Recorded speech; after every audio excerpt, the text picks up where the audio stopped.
I did a huge deal where I went into the county and I said, there was 4 buildings on a commercial property. And said, I want to subdivide this. And they said, we'll never let you. And I went down to the map room and found an old subdivision map that had already divided the property. I didn't even need to go back to the county. I just used those legal descriptions and sold the properties as 4 separate properties. And the county said it was absolutely not possible. Welcome to the Rental Property Owner and Real Estate Investor Podcast, brought to you by the Rental Property Owner Association, providing benefits and services to real estate investors and rental property owners for over 48 years. With your host, Brian Hamrick from Hamrick Investment Group.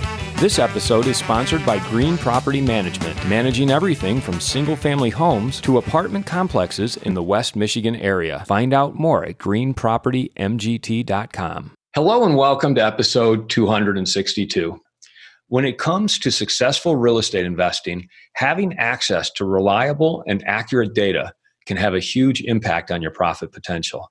Technology has brought us to a point where there's an abundance of data available. You just have to know where to find it. Today's guest is leveling the playing field by helping small businesses and investors get access to the same data and public records that are coveted by larger firms.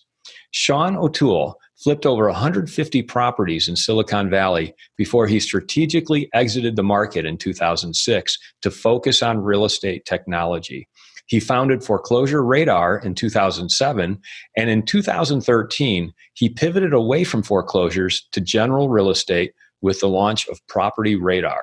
Today, Sean is going to help us understand how data should drive our decisions, what we should look for when applying data to our due diligence, and why having access to the right data can be a game changer. Sean, welcome to the show. Oh, thanks so much for having me. Great to be here. Thanks for joining us today. I really would love to just start with learning a little bit more about your background and how you got started investing in real estate. Started actually out in tech, Silicon Valley, 3 startups in the 90s in the dot-com boom. Did pretty well on 2 of them. One didn't end up so well because we were trying to file our S1 to go public in March of 2000. And after the dot-com crash, wasn't a great time to do another startup. So kind of through a strange series of events, I got introduced to a guy flipping foreclosures. And he mentored me and taught me the business and flipped over 150 foreclosures. And then kind of like in 99, where I was forced to make a change because of market conditions in 2000, at the end of 2005, I really got concerned about the market, sold all my real estate in the first half of 2006 and stopped buying, which ended up being very good timing. And I was tracking all the foreclosures, so launched ForeclosureRadar. Now, I think it's really interesting that you were able to foresee what was going on in the economy at that point and strategically exited the market before everything fell apart and the Great Recession started. Were you using data to help you make that decision? I mean, how exactly did you know that the economy was in trouble? It was a couple of things. And I got to say that like my partner thought I was a moron, right? Like exiting the market is like, this is great. Like, this is the best it's ever been. Like, what are you doing? And so the first sign was definitely data, right? Like I noticed sales were slowing. So that was definitely, it was clear that sales, number of sales per month were getting lower. And a lot of people were blaming that on lack of inventory and other things. And, those were reasonable explanations, but, I felt like there was something more going on. And I will tell you that the piece that wasn't data for me, and that was probably the final straw, was I usually, when I flip a house, I usually give it to somebody else to sell, right? Because I want their E&O insurance and the rest. And so I'll hire a realtor, even though I'm a broker myself, to sell it. And but I happened to meet this young couple that was buying one of these houses, and this is in Stockton, California. House is 2 years earlier worth $250,000. Now this thing's worth $450,000. The gal's a maid. The guy's a field worker, and they don't have to have money to buy a $450,000 house. And I'm just like, this doesn't make any sense. And they were using a pay option arm, and they got qualified based on the option payment. And I had a pay option arm when I was 18. And I think that it's a great product. You can't qualify people based on the option payment. You need to qualify them on the full payment. What is an option arm? I'm not sure I know what that is. So it's one of the things that a lot of people blame the downturn and the crisis on. So a pay option arm is like a regular mortgage, an adjustable rate mortgage, but it gives you typically 4 different payment options. So one of those options is the regular payment like you'd make on a standard mortgage, right? A fully amortized where the loan will be paid off after 30 years. Sometimes you have an accelerated option where you can pay it off faster. Then there's usually some lower option, and where you only pay the interest and not the principal. And there can be other options as well. So at that lowest option, and then the lowest option is negative amortization. So you're actually making not even all the interest payment, and the interest then gets tacked on and added to your loan. And it's called negative amortization.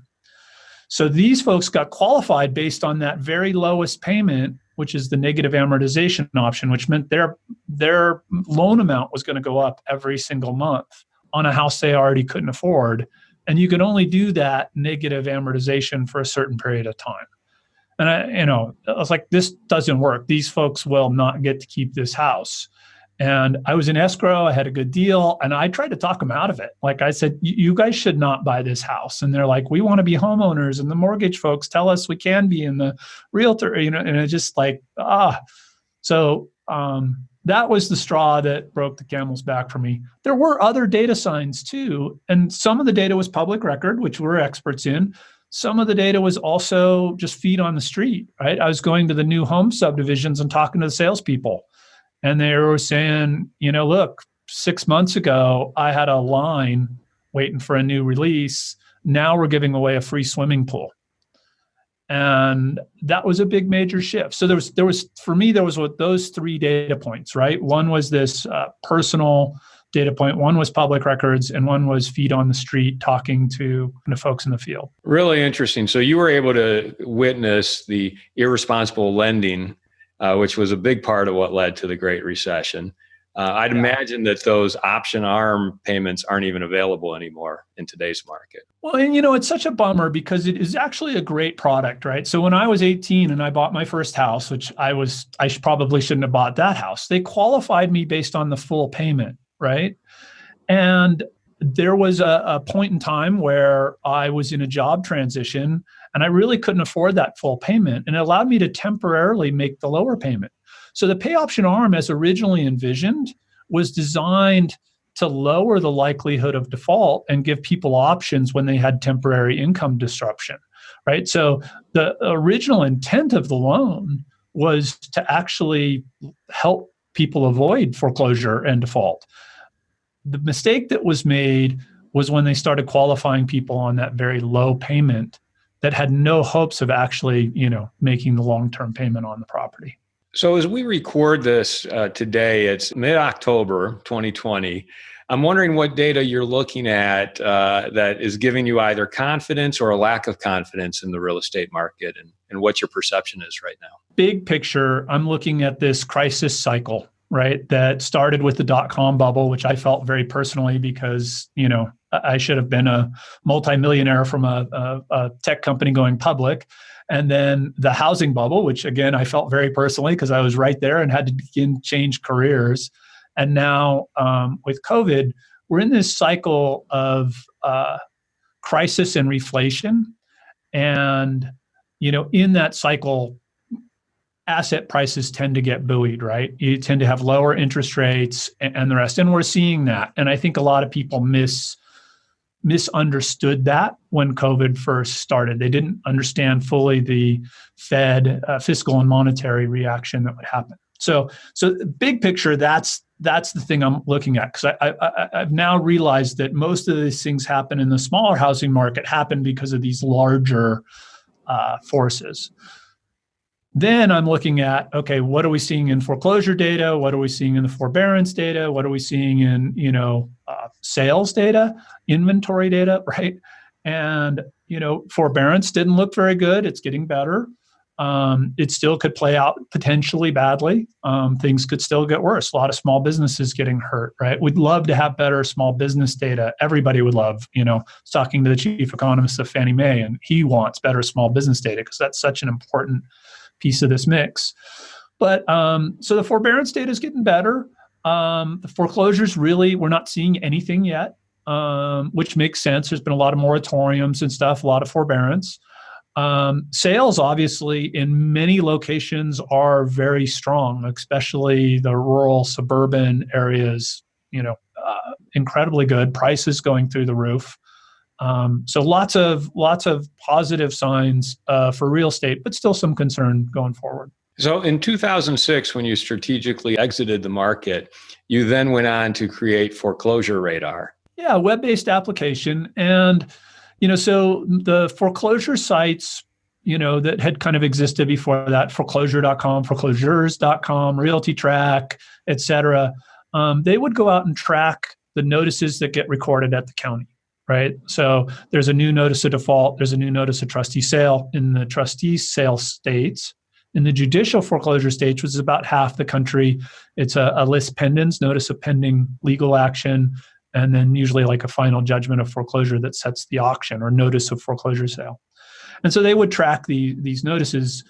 And in California, I bought a lot at the trustee sale auctions. And if you just looked at those notices and showed up, right, and let's say you got the notices from the last month, like a half or 2/3 of the sale the auctioneer would call would not be those notices. And you'd be like, what the heck? Where are these properties coming from?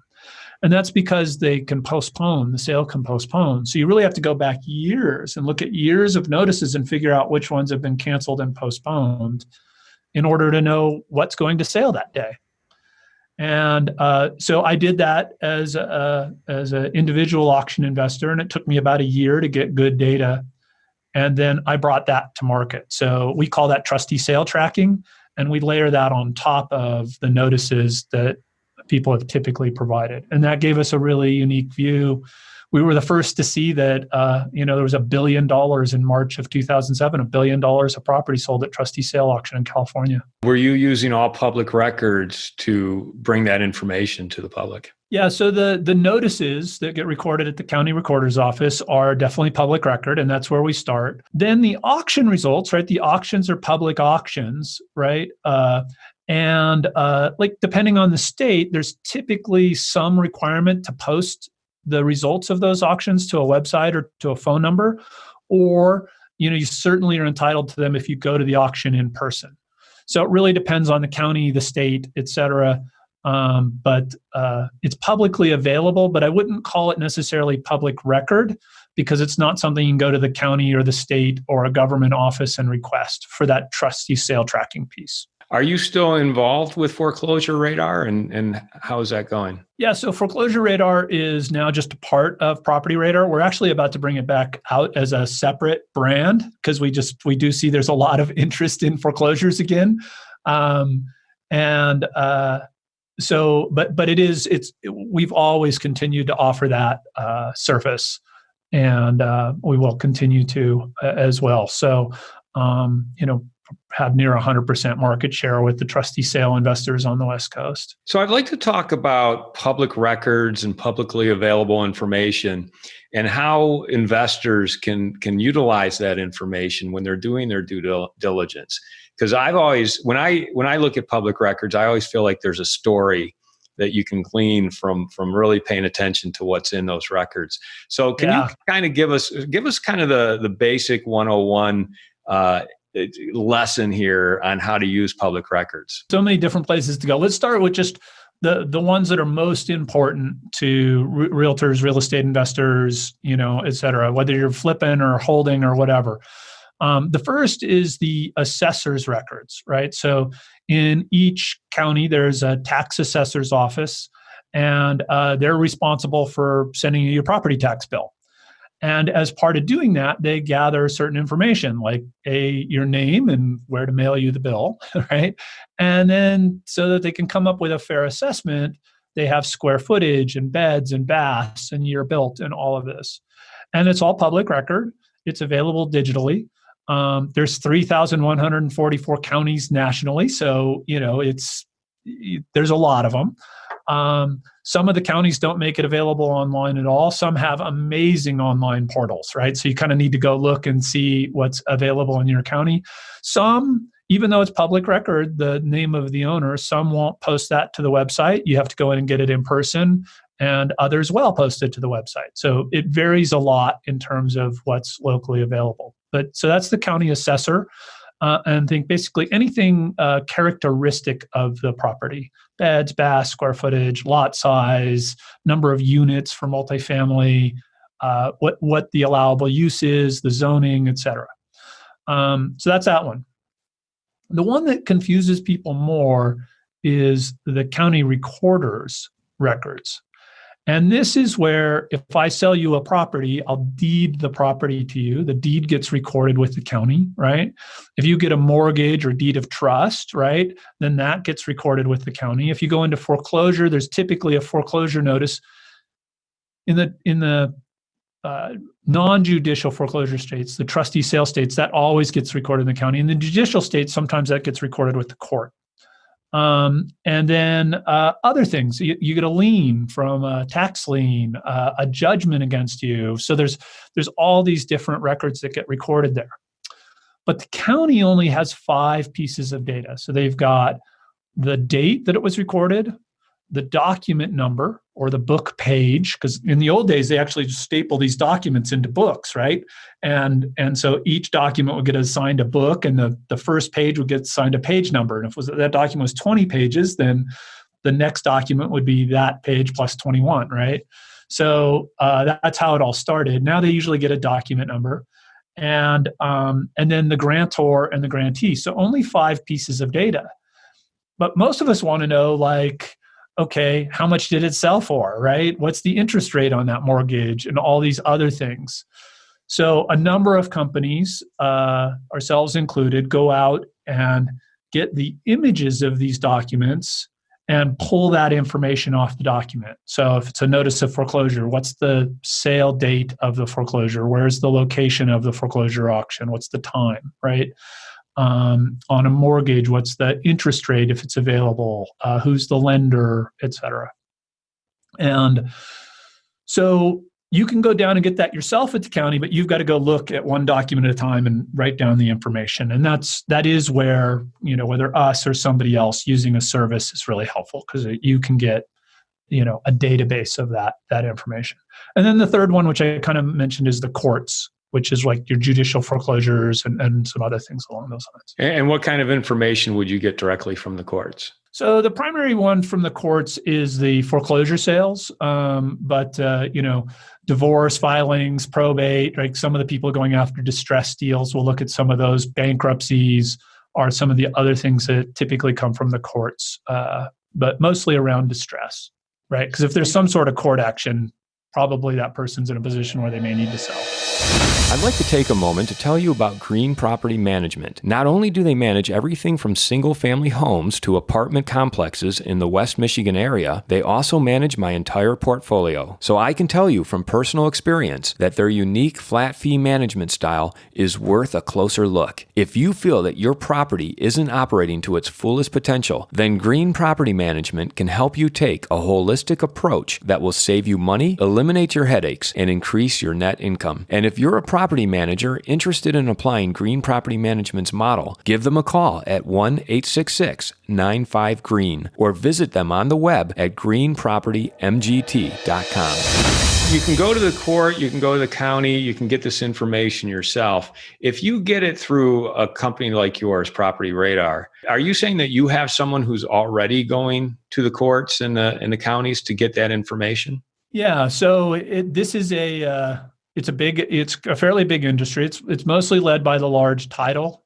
companies or companies that came out of title, like Black Knight, CoreLogic, First American Title, and others, and companies like the Warren Group on the East Coast that have been doing this for many decades. So it's a mix of everybody buys records from each other, right? Because to go abstract, there, we have over 1 billion documents from the recorders in our database, and to go like go get each one of those and have somebody read it and pull out the information. Like nobody can, there's no company right now in the US that's large enough to do that on their own. So, there's a marketplace for that data. And then there are times like we go get data ourselves because we really care about the foreclosure piece. And none of those companies in certain counties, like Alameda County in California, get the data fast enough to be useful for somebody who needs to show up. The foreclosure auction can happen 21 days after it's recorded. So if you don't get if they don't finish that process for 30 days, it's too late. So we do go abstract documents ourselves as well when needed. If your company is getting those documents yourselves, is that only in specific counties and jurisdictions? Yeah, we do. We definitely buy from others more than we abstract ourselves. But like I said, we look for those opportunities to add unique value, and do a better job, or where their data is no good, or it's a messy process, right? Public records are amazing, and we can talk about the opportunities for folks in them, but they're also messy, right? And that abstraction process is a little messy. So there's plenty of opportunities to improve it, make it better. Well, let's talk about the opportunities that you can find in these public records. Like I mentioned, the data tells you a story. What is the specific data that one should be looking for to be able to get a sense of what's really going on with this property and where the opportunities might lie? You kind of mentioned that it tells a story. And there's ways of looking at this. You can look at public records data on like a large market basis. So we'll use things from public records data to estimate whether the home is owner occupied or not, right? And so not could be it's a second home, could be that it's a rental. We can't tell that. But, you can see one versus the other. If you look at this on a large market basis, you can start very quickly look at a market and go, oh, the rentals are mostly in this downtown area and out here in this particular suburb. And these are mostly owner occupied, right? We all say it's 65% owner occupied, but it's not perfectly distributed, right? There's some areas that are heavily rental and some areas that are heavily owner occupied. You might, at that market level, we can also start to estimate value because we can say, okay, these sales occurred around this property. Therefore, we estimate the value, kind of like a Zillow's estimate of what this property is. And again, you could look at that on a large market basis and start to get to understand where are the high-end homes, where are the low-end homes. So that's the first, is it kind of at the market level? Public records can be used to give you a very good sense of what's going in the market, where the commercial property versus the residential, et cetera, et cetera. Then I would say kind of the next level down is starting to say, okay, I want to make a list of properties to market to because I'm trying to acquire properties.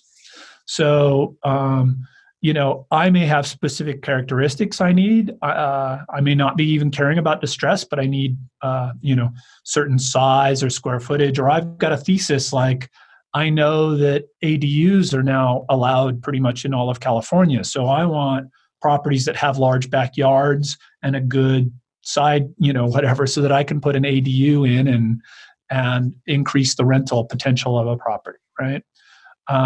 Or whatever your thesis may be, or all the distress, right? Foreclosure, et cetera.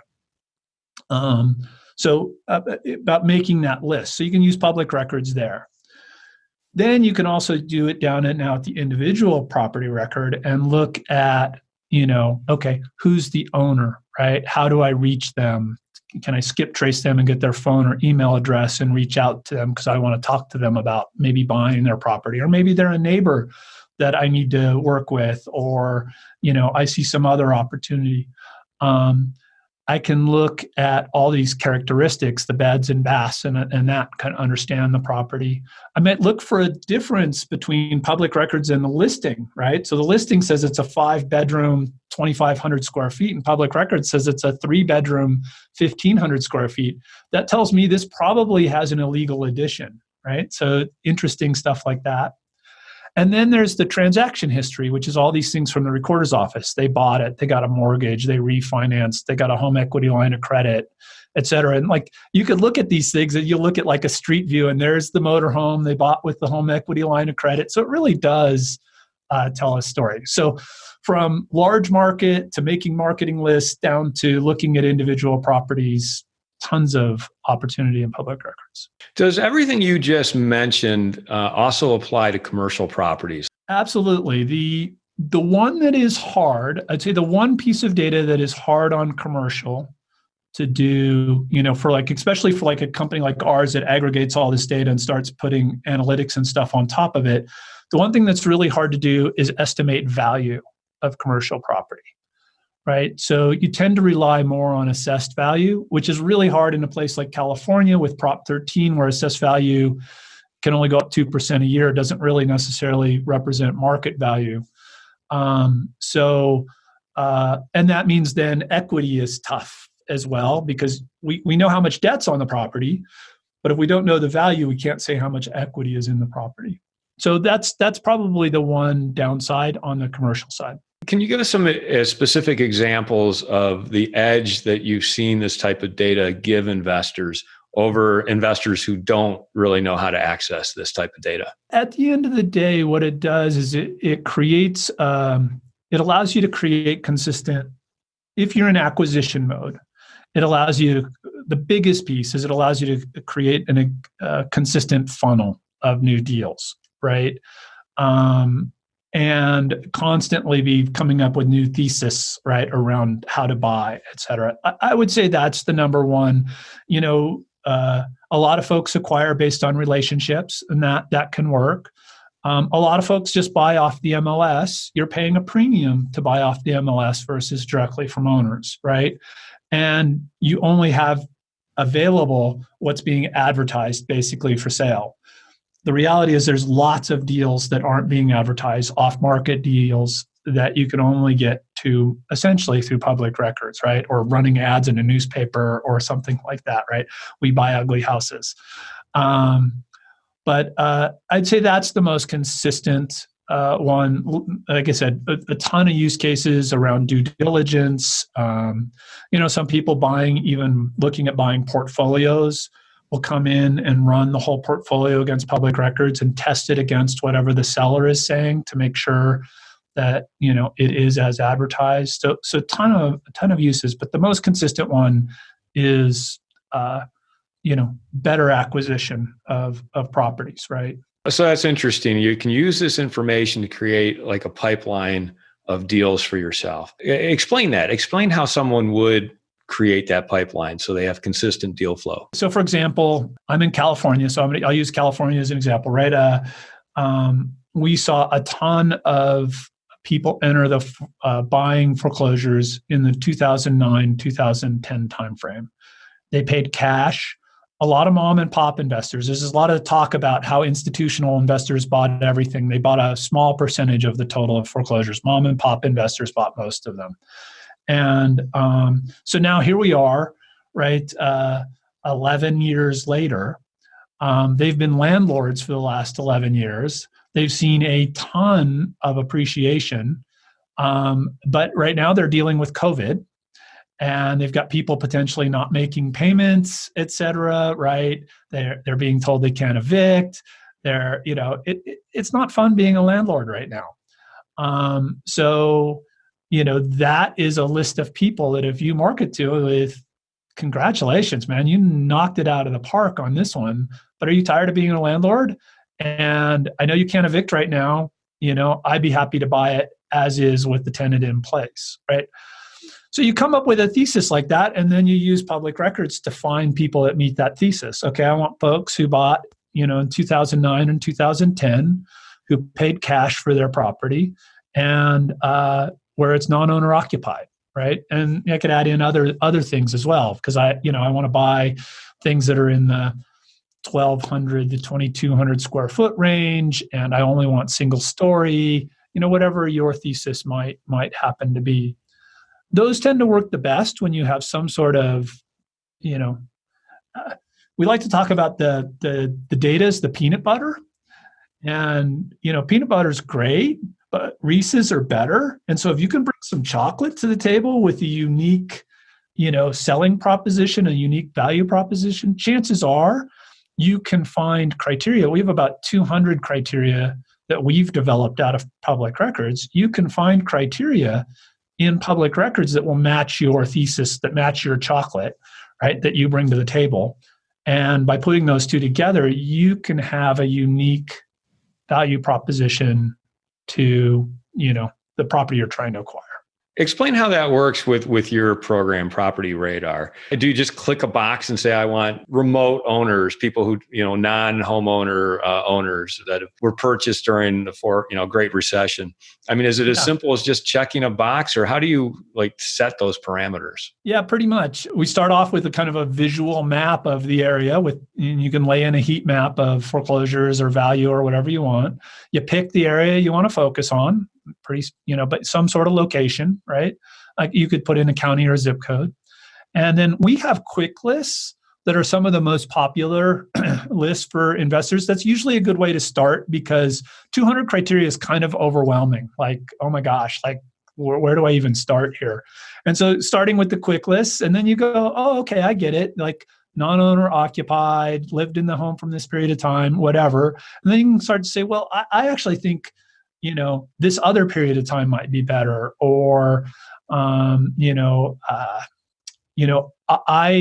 have a unique offering for seniors, so I want to focus on owner age, or, whatever. So you can kind of play there. We kind of talk about it like being a good chef and having lots of spices, and kind of like all the criteria are the spices, and you pull the ones together to make the best, the best target audience. To be clear, is PropertyRadar available for the entire country, or is it specific to California? We launched in California as ForeclosureRadar. We started expanding. We got into Arizona, Nevada, Washington, Oregon, and stopped expansion. And we are right now going national. So today, as we speak, it's not live. Maybe by the time your folks are hearing this, it will be. It's very, very close. So we do have a place you can sign up to be notified if we're not in your state yet, but we'll be national within a few weeks. What are the challenges you find of going national? I mean, I'd imagine each state and each municipality does it differently. It must be overwhelming at times to really figure out how to access this information correctly. We decided to go national 3 years ago, and we got all the data in-house 2 years ago, and we've been doing cleanup and building algorithms for the last 2 years. And it's by far, this is my fourth tech company, right? I had 3 in Silicon Valley, flipped houses. This is by far the hardest thing I've ever done in my life. And we won't get it perfectly right in every state right off the bat, right? We've got 15 years of experience in California, 13 in Arizona, Nevada, Washington, Oregon, and you end up having to build a lot of special rules. And there's weird stuff like Maryland, the assessors don't track bedrooms. Arizona, they don't track bedrooms. I don't understand why, but that can be a little frustrating for a customer. They come in and like, oh, I want 3 to 5, bedrooms. They put that in and they get 0 results. And they're like, your software is broken. I'm like, no, that's just not available, right? So that's one of the hardest things. And we still haven't really figured out a good way to deal with that. We have 200 criteria, but the criteria that are available in your specific county will vary, right? And so it takes a little bit of trial and error, right? Come in and try this. Oh, I'm getting no results. Well, I know there's 3 to 5 bedroom houses in Arizona. If I'm getting no results, is the software broken, or is maybe that data just not available? And we continue to have to make that easier for folks. So that is the hardest part of public records. Sean, tell us how people would get a hold of you or find out more about PropertyRadar. I'm on Facebook, LinkedIn, Twitter, Sean O'Toole, and PropertyRadar is in all of those places as well. And PropertyRadar.com is our website. And as we wrap it up, can you just give any advice you might have to our listeners about accessing data, the importance of it, and whether they use your program or not, what you would recommend? start becoming familiar with public records. I actually recommend folks go down and go down to the county assessor's office and, see what's available. Go down to your county recorder's office, wherever you're doing business, right? Like, you should get familiar with those resources, and some things like that pretty much none of the vendors have is like going down into the map rooms. I did a huge deal where I went into the county and I said there was 4 properties or 4 buildings on a commercial property. And I said, I want to subdivide this. And they said, we'll never let you. And I went down to the map room and found an old subdivision map that had already divided the property. And I didn't even need to go back to the county. I just used those legal descriptions and sold the properties as 4 separate properties. And and the county said it was absolutely not possible. So yeah, go get familiar with public records, get familiar with it at that level. Maybe do that first before you even play with a tool like ours, because I think you'll appreciate the value even more. It's an amazing resource, and anybody in the real estate business, most of my best deals I have found, like the one I just mentioned, somewhere buried in public records. I love your example of what you found about the 4 lots already being parceled separately. That was definitely one of my better deals, because I bought it for $60 a foot, commercial warehouse, right? And it was worth $200 a foot as owner user, but being 40,000 square feet, 4 10,000 square foot buildings, right? There were no users for that. So I bought it for $60 and sold it basically at $200 a foot. I had to do some paving, put in some fences and stuff, so it wasn't all profit, but it was a pretty huge deal. I had another one, a Taco Bell, that went right up the middle of a shopping center.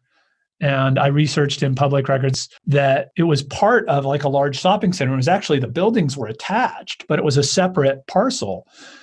And a big REIT had bought the whole shopping center, and in fact bought the loan that was in foreclosure, because this is how they were going to get this property finally, was to foreclose on the loan and take it back.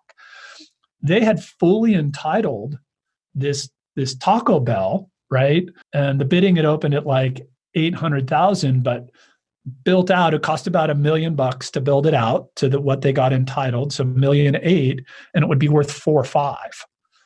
So it's huge like opportunity, but having to go research the entitlements, which was public record, and all of that information. I ended up buying it at the courthouse steps, and that's a great story, for $1 million, and sold it for almost 2.25 back to the REIT 90 days later. That's pretty good. And 100% that came from public records. It really surprises me how many investors just buy off the MLS and buy through brokers. I wanted to add apartment to my mix, and I wanted to do it fairly close by. There were no apartments on the market. So I just used public records to look up every apartment owner, and had my assistant call every single one of them, ask them, do they want to sell? Mm-hmm. And I bought an apartment complex. Wow, just getting their name and contact information off public records, huh? It's more work, right? It's a lot easier to just go shopping on LoopNet, right? So I get it. There's going to be people who don't want to do that work. They're going to pay a premium, though, for not having done the work. Well, I love that example of how you accessed public records to create a win for yourself. Any other examples like that you want to share? Oh, boy, man, I have so many. I think one is like really diving in to the transaction history. I made an effort to go start taking my local title officer, not the escrow officer, right? The escrow officer manages your coordination. The title officer is the one who signs off on your title report. And making friends with a local title officer and taking him to lunch on a regular basis, and learning about all the crazy things that they see when they're doing title insurance. And I bought probably a dozen deals. My most profitable deals were ones where the other auction investors saw a problem in title and said, no, I'm not going to touch that. There's too much risk there. And I solved that problem and understood the risk and bid on it. It was an interesting thing, because my competitors at the auctions figured it out after a while, and they said, oh, if Sean's bidding, it must be okay. So I actually had to hire other people to come down and bid against me, right? So that my competitors wouldn't realize that, oh, I figured something out on this one. And we'd all stand over on the side going, God, that guy's an idiot. Like, he's buying that thing that has way too much risk. What kind of title issues were you encountering and you were able to solve? Usually like recording errors, where perhaps you have a first mortgage and then a new mortgage gets recorded, but this mortgage back here doesn't get released. And that's very dangerous because sometimes that mortgage didn't get paid off and maybe this wasn't a refi. Maybe it was a second, right? And then stuff around like you'll have, what are they called? The SBA loans, right? And so folks got an SBA loan on their business, sold their house, and the new folks bought the property. I'm trying to remember exactly how this one went down. New folks bought the property. The folks kept paying on their business loan, right? So the business loan was fine, but it remained attached to the property. It never got cleaned up. So when the first mortgage from the new owner went to foreclosure, it was a second after the SBA loan. And I reached out to the SBA and was able to get them I pre-agreed before I bought it at auction to get them to release the property or release the SBA loan because they now had other collateral and the rest on it, and it shouldn't have still been attached to this property. But nobody else knew that. Nobody else did that work up front. So, but yeah, so it's just lots of stuff. It's super fun. Do you do that yourself, or do you have a guy who you call to clean up these types of title issues? Having been in lots of startups, I believe in, not asking anybody else to do what you can't do yourself. So I tend to learn all these things myself, but you don't have to, right? Like you can definitely, I would say the majority of our customers that buy properties at trustee sale rely on a title company or somebody else to say, hey, this is a first, this is a second, and they pass on those, hey, this one's complicated. They'll just pass and won't show up. But that's what created opportunity for me, was everybody else deciding to pass. So you certainly don't have to, but the better you understand it, when that title company says, yeah, that's a first mortgage, what does that mean? Why is it a first, right? What does purchase money mean? And what does purchase money have to do with it versus refi? Are the rights different between those two? There's just a ton to learn around title and public records and the rest. And it's a treasure trove of opportunity. So one of the things that we hear back is, oh, your data on this property is wrong, right? Because they know it's now a 5-bedroom and the data says it's a 3-bedroom. But again, like I mentioned earlier, that could be because there's an illegal addition. So the data is not really wrong because that is what's at the county, right? And that's what's important. And when you see that there's a difference there, that gives you an advantage in the marketplace because you now have information that others don't. We call it information arbitrage.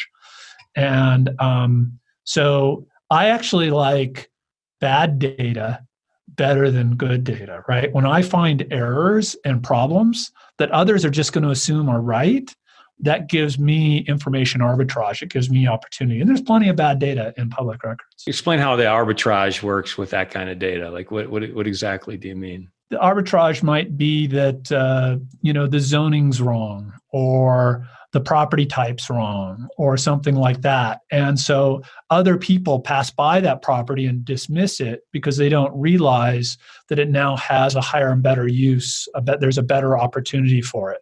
In the commercial space, you've got some commercial property data vendors that only cover commercial properties, right? But lots of residential property is zoned for commercial or can be converted to commercial. And so like if you use one of those tools that only tracks the commercial properties, like you're missing out on tons of opportunity where there might be a higher, better use or something that perfectly fits your client. So property type would be one.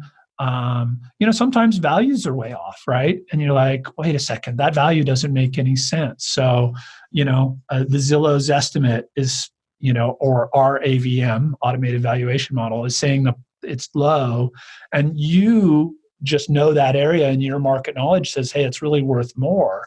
right? Sometimes that will create opportunity. And that's what we call information arbitrage. Sean, thanks so much for explaining information arbitrage and how accessing public records and getting the data and what that really means in real life. It's been a very illuminating conversation. Thank you so much for having it with us. Oh, thanks for having me. Thanks. I want to thank everybody for listening to this episode. I'm your host, Brian Hamrick from Hamrick Investment Group, and you can find out more about me by going to higinvestor.com. That's higinvestor.com. And you can also ask questions and join us on Facebook by going to RPOA, Rental Property Owner and Real Estate Investor Podcast. This episode was sponsored by Green Property Management, managing everything from single-family homes to apartment complexes in the West Michigan area. Find out more at greenpropertymgt.com. You've been listening to the Rental Property Owner and Real Estate Investor Podcast, brought to you by the Rental Property Owner Association. You can find out more at rpoaonline.org. If you enjoyed this podcast, please go to iTunes to subscribe, rate, and review.